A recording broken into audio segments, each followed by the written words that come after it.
Good day, everybody. Welcome to today's video. Today's video on my 2014 Wrangler JKU. I'm rebuilding the differential due to an unfortunate incident. So in this video, I'm going to talk about if you are replacing the bearings. And this video is dedicated to this one spot because people just may want to know this one spot instead of watch the whole video, is how to remove. Now, there's many ways that you can remove that by being creative.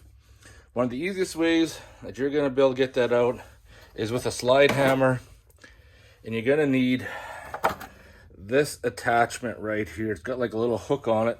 So then you put the slide hammer in there and you catch the bottom of that raise. You tap it a little bit.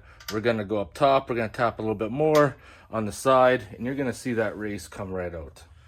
Doesn't matter what side you start at. Just keep working it around. You see a couple pulls. There we go. We're out. Easy. Gonna do this again. This one's actually gonna come out really easy. And done. It's like that.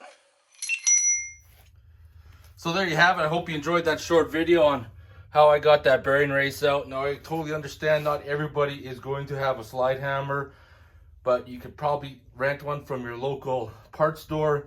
And they're pretty cheap. And if you bought one, you'd probably be surprised just how often you'll end up using it on different projects. So I hope you guys enjoyed this video. If you have any questions or comments, post them below. And I'll see you guys next video.